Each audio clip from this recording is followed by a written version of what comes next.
Hello বন্ধুগণ, তোমরা সবাই কেমন আছো? আশা করছি তোমরা সবাই ভালো আছো।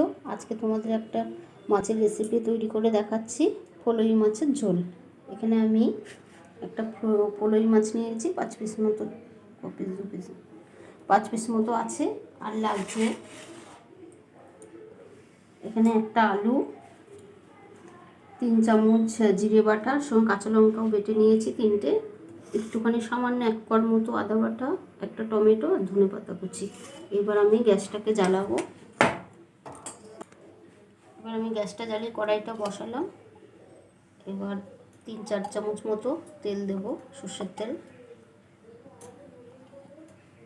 3 চামচ দিলাম। হয়ে গেছে, তেলটা হয়েছে। 1 চামচ মতো জিরে ফোড়নে দিলাম।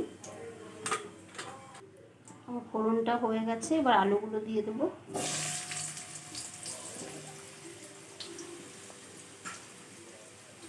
সামান্য একটু নুন দেবো, একটু সামান্য হলুদ দেবো, দিয়ে ভেজে নেবো আলুটা।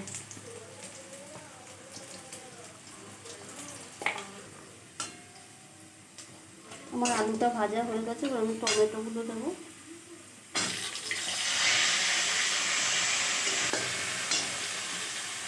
এবার আমি মশলাটা দিয়ে দেবো।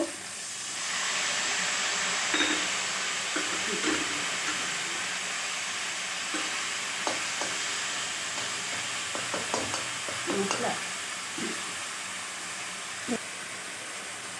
1 চামচ মতো হলুদ দিলাম।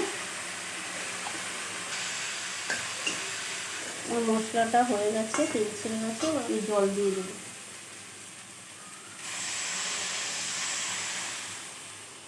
এবার একটু নুন দিয়ে দিলাম। এবার আমি মাছগুলো দিয়ে দিলাম ঝোলে।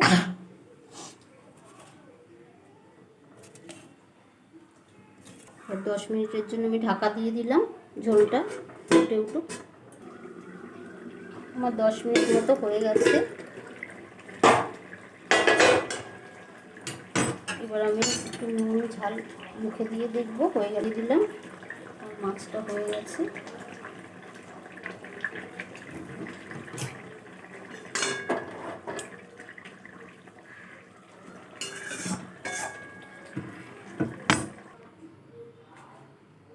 আমার ফলই মাছের রেসিপিটা তৈরি হয়ে গেছে। তোমাদের যদি এই রান্নাটা আমার ভালো লেগে থাকে তাহলে আমার চ্যানেলটিকে লাইক করো, কমেন্ট করো, সাবস্ক্রাইব করে দিও। টাটা।